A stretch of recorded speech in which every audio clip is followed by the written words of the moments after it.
Anupama serial से related update लेकर आ चुके हैं हम आपके बीच पे। अनुपमा सीरियल के अगर रिसेंट ट्रैक और रिसेंट एपिसोड की बात करें तो काफ़ी ज़्यादा स्लो मोशन में आपको ये कहानियाँ सुनाई जा रही है, या यूँ बोलूँ कि अभी कहानी स्टार्ट हुई ही नहीं है, लेकिन कहानी का एक तरह से बैकग्राउंड, एक तरह से बेस तैयार करने की कोशिश कर रहे हैं मेकर्स। और बहुत जल्द इन सारी जो रोना धोना है आपको फिर से वापस दिखाया जाएगा। फिलहाल ये स्टोरी पे फुल स्टॉप लगाते हुए नजर आएंगे मेकर्स, और इसकी जो नई स्टोरी शुरुआत होगी वो होगी कोकन की यात्रा से। जी हाँ, कोकन की यात्रा पे निकल चुकी है अनुपमा और उसके सारे जो साफ फैमिली में जो थे लेडी ग्रुप खास करके वो, और साथ ही साथ इसमें सरप्राइज देती हुई नजर आएगी देविका आपको, क्योंकि इस ट्रिप पे शामिल होंगे कौन, तो कोठारी परिवार से भी जो महिला ग्रुप है वहाँ की वो भी शामिल होने वाले हैं। हालांकि इस ट्रिप पे होगा क्या, इन सब बात पे हमने इससे पहले भी बात किया था और आगे भी हम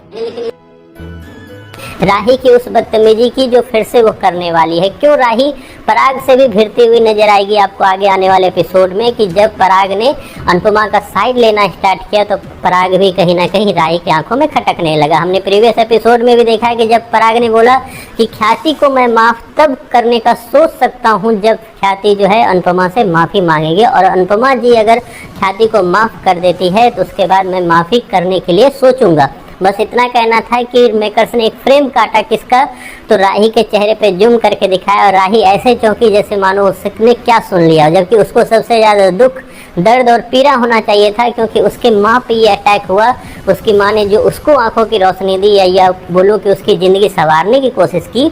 उसको सुनकर इस चीज़ का बुरा लग रहा है कि उसकी माँ से कोई माफ़ी मांग रहा है और उसके बाद उसे माफ़ करेगा। खैर इन सब चीज़ों पे तो राही उस वक्त शांत रही, लेकिन उसके बाद हमने करंट एपिसोड में देखा कि किस तरीके से ख्याति जो है वो चुपके चुपके ही सही, लेकिन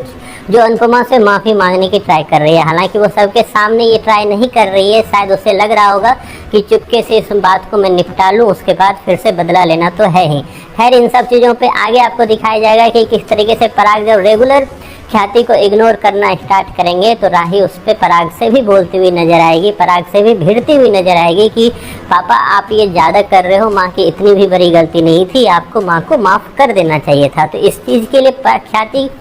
एक तरह से राही के आगे पीछे इसलिए घूम रही क्योंकि ख्याति को पता है कि राही जो है वो पराग की फेवरेट है। और रिसेंट एपिसोड में भी हमने देखा कि राही की ये अकाउंटेंट, जबकि वो पढ़ी लिखी नहीं है लेकिन अकाउंट उसे आता है। अब ये भी एक तरह से अजीब सी ही बात है, लेकिन उस चीज़ को सुनकर पराग काफ़ी ज़्यादा प्राउड फील किया और पराग ने खुलकर बोला कि बेटी किसकी है। तो ख्याति को ये पता है कि पराग की जो एक तरह से कमजोरी या वीकनेस है वो राही है, तो क्यों ना मैं राही के थ्रू ही पराग को मनाऊँ और पराग से एक तरह से माफ़ी के लिए बोलूँ। एक तो वही चीज़ करती हुई नजर आएगी बेवकूफ़ राही, और बेवकूफ़ी में राही जो है पराग से भी भिड़ती हुई नजर आएगी और ख्याति के लिए माफ़ी की डिमांड करती हुई नजर आएगी। फाइनली पराग जो है ख्याति को माफ़ भी करता हुआ नजर आएगा आपको आने वाले एपिसोड में। लेकिन क्या ये माफ़ी इनफ है या फिर नए दुर्घटना की शुरुआत है जो कि इस कोकन की यात्रा पे होने वाली है? तो क्या कुछ होने वाला है आगे, इसकी अपडेट लेकर हम लगातार आएंगे। फिलहाल आपको अनुपमा के सीरियल कैसा लग रहा है, इसके बारे में आपकी जो भी राय है कमेंट बॉक्स में ज़रूर बताएं।